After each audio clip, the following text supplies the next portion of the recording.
Hello wakazi wa Kilimanjaro. Sisi kama AgroGlobe tulikuahidi tutakuvusha, na leo tumefika kwa mkulima wetu Deo.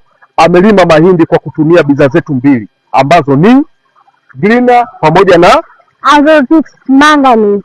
Hizi zimempa matokeo mazuri kabisa katika matokeo yake na makuzi ya mimea yake. Hapa tu amelima mahindi na ametumia bidhaa yetu kutoka AgroGlobe, na sisi kama AgroGlobe tumeahidi tutakuvusha. Mara zote huwa tunatembelea mkulima ambaye ametumia bidhaa zetu na kuona utendaji kazi wake, na leo tumefika hapa kwa Deo Gratius hapa Munga.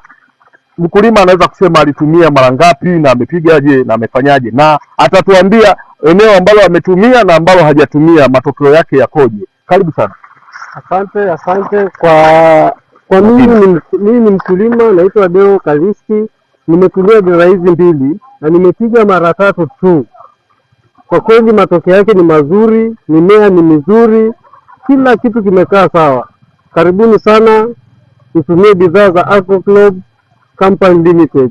Asante. Kwa hiyo kama wewe ni mkulima unakaribisha kabisa kwenye kampuni yetu ya AgroGlobe, jipatie bidhaa hizi ambazo ni Greener na Azofix Manganese. Na uzuri kwenye kampuni yetu hii bidhaa ni kwa bei nafuu kabisa, unajipatia mazao ambayo yanang'aa vizuri, yanavutia. Toka barabarani watu wanasema, umetumia nini? Unaambia nimetumia Greener pamoja na Azofix Manganese kutoka AgroGlobe Company Limited. Na hizi bei zake ni 20,000 kwa 20,000. Na maana ukiwa na 40,000 tu unapata dozi ya eka moja na utamaliza. Unaweza ukatumia hizi badala ya mbolea ya chini na ikakupa matokeo. Kama unavyoona tuko kwenye kichaka cha mahindi ambacho kimetengenezwa na Azofix Manganese pamoja na Greener, na mnavyoona green yake mpaka mahindi yanakaribia kukomaa, bado mimea yako iko green kabisa na bado inahitaji kuendelea kuzaa. Kama unavyoona imebeba, bado inataka kuendelea kubeba. Kwa sababu gani? Imepata kirutubisho kilichokuwa bora kabisa. Karibuni AgroGlobe. Asante.